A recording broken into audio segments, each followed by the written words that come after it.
Hi, welcome to online classes. Today we will be discussing few more topics under e-business and accounting. Firstly, we should start with difference between traditional commerce and e-commerce. So here are the few bases on which we are going to segregate the difference between traditional commerce and e-commerce. Firstly, that we have is cost effective.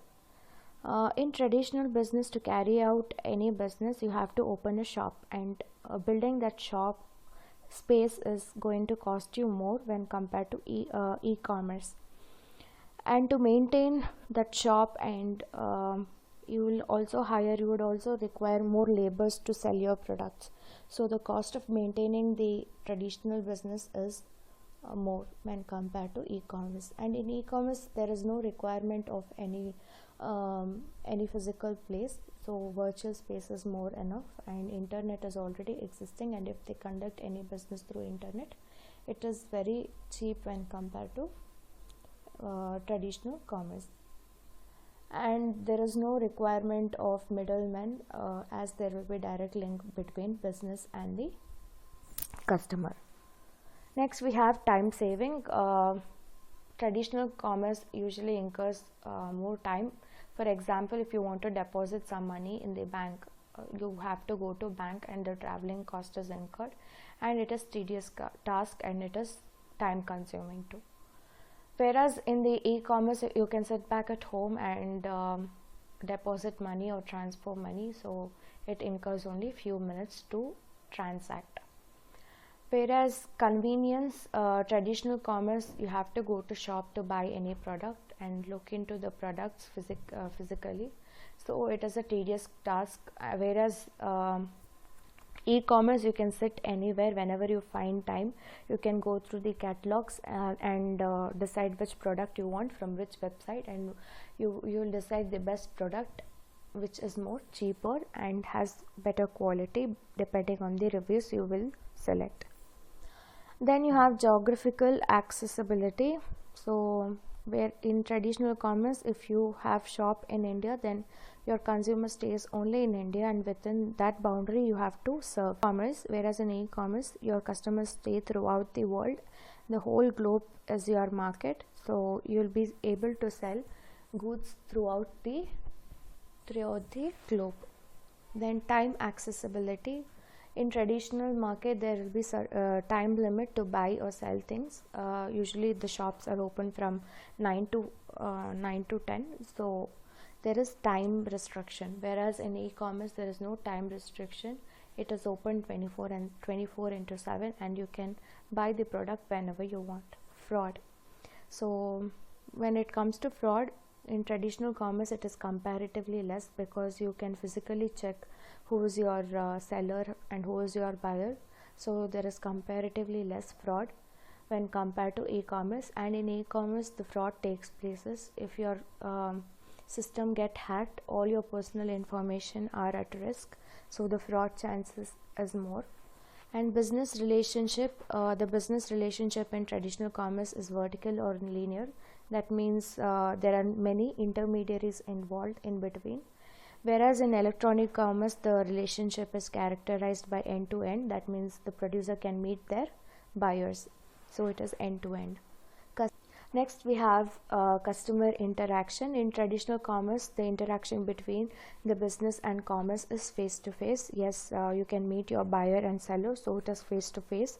Whereas in electronic commerce, you cannot meet your buyer or seller. It is done through internet, and there is screen-to-face interaction.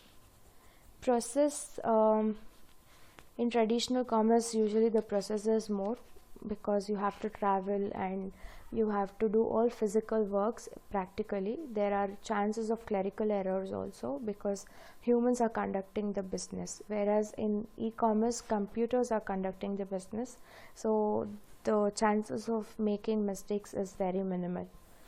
The human resource, the traditional commerce does not have such problem associated with human resource in non-electronic environment. So if you have laborers who have minimal knowledge is enough in traditional commerce. Whereas in e-commerce, you want people who know enough technical knowledge, so they should be qualified staff. So that is all about the difference between the traditional commerce and e-commerce. The next topic that we have is e-commerce business models. There are various kind of e-commerce business model. Under that, first one we have is B2B model, which is nothing but business to business. When one business organization is going to use website to place an order or to do any transaction with another business or trade partners is called as business to business model. For your better understanding, let me read out this. B2B business model sells its product to an intermediate buyer. They are not the final buyers. They are just like another business, wholesale business, who then sells the product to the final customers. The same thing you can see in the pictorial form, where the wholesale dealer is going to place an order through the website of business organization, and the business organization receives the order through the website and they start processing it. Once it is being processed, they are going to supply it to the wholesale dealer as they have placed an order through the website. Then the wholesale dealer sells the customers, where the customer has to go through the retail outlet of the wholesaler. They are not going to use any website, as B2B model is concerned with only business to business. There are various industry which uses B2B commerce, e-commerce. There are these companies, electronic, shipping and warehousing, motor vehicles, petrochemicals, paper, office products, food and agriculture. Let me take the example of motor vehicles. For example, car manufacturing companies, they don't produce spare parts. They are going to get those spare parts through spare part manufacturing companies. They are going to place an order through website of the spare part manufacturing company. Once they receive it, only then they are going to start the manufacturing. So when the two business organization uses a website to place an order or to do any transaction, then it is called as a B2B model. Then we have B2C model, where business and customers are going to use the website to place an order and to do the transaction. Then it is called as a B2C model. You can see it in this diagram. The customer is going to place an order through website. Then the order is being processed by the business organization. Then it is going to be supplied by the business organization to the customer. So there are no intermediaries involved in B2C. It is direct selling from the business organization to customer. As it is direct selling, they have to do lots of advertising. Then high investment in terms of hardware or software. You have to do all such transaction. You require software and hardware requirement, as everything is through online. The best example that I can give you is Amazon, Flipkart, where the customer is directly going to interact with the business organization to purchase any goods. Then support or good customer care service. So if the customer is facing any issue in processing the machine or any product, then the customer service is really important from the end of business organization. They have to open a customer care unit. Consumer shopping procedure is also important. The website should display how to place an order and how the process is taken care. Everything should be displayed in the website so that the transaction takes place without any disturbance. Next we have C2B, that is nothing but consumer to business model. So in consumer to business model, in which the consumer creates the value and business consumes that value. The example is given here that the consumer places an estimate of amount he or she wants to spend for a particular service. For example, comparison of interest rate of personal loan, car loan provided by various banks via website. Business organization who fulfills the consumer's requirement within the specified budget approaches the customer and provides its services. So the consumer is going to create the value and business consumes that value. The another example that I can give you is YouTube channels. So YouTube channels, the consumer is going to create a value. They are going to come up with the content, and once the like and subscribe is going to increase, the YouTube channel is going to pay the consumers as they are coming up with the business model. Next, you have consumer to consumer model. So website following C2C business model helps the consumer to sell their assets like residential property, cars, motorcycle, etc. by publishing their information on the website. So if this customer one wants to sell some assets, he will post the advertisement on the website.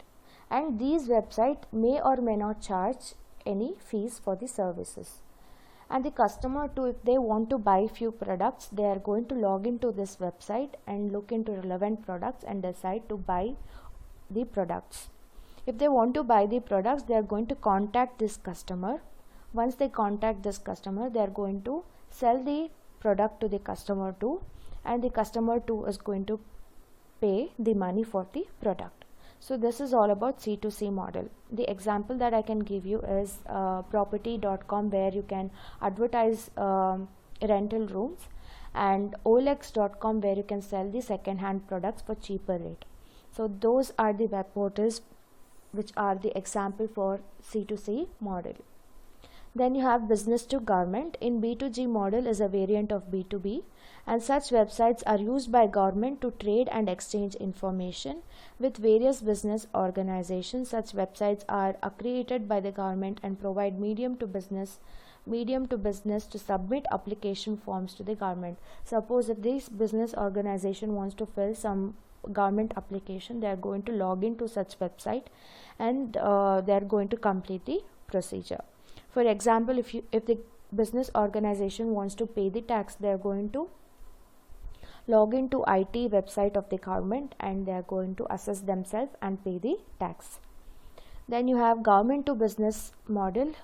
E-commerce between government and business is called as G2B. In G2B, the government is going to approach the business organization with the advertisement. In government portals, they are going to advertise regarding auctions, tenders and other applications, and the business organization will come across this advertisement on the government website, and they offer their project estimate. Suppose if the government wants to build a road, they are going to call for a tender, and this business organization will give their business estimate, and the government selects the best organization for affordable price.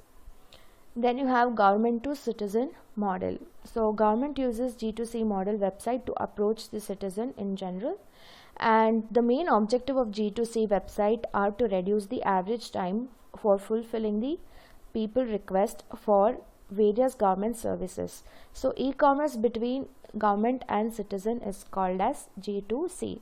Suppose there are various government services that are availed by the citizen. If it is done through internet, it is going to be very easy for the citizens and there will be less time consuming. Suppose if you want to launch a police complaint, you need not go to police station for every cases. Suppose if you lose a telephone, you can launch the complaint by logging into police department's website. So that is one of the best example for G2C model. Next, you have peer-to-peer model. So in its simplest form, peer-to-peer network is created when two or more PCs are connected and share resources without going through a separate server computer. So in my own experience, when I was working in corporate, we had different systems, and these different systems didn't have separate CPUs. Everything was connected to one server. Suppose if I am working on one project and if my team leader wants to review the work which I have done, what he will do, he can log into the same file which I am working on in his system. As the peer network is connected, there is one server. The file which I am working can be accessed by my team leader also because of the peer-to-peer network. So this is all about e-commerce business model. If you have any doubt in this model, please revert me back. I shall explain it to you again.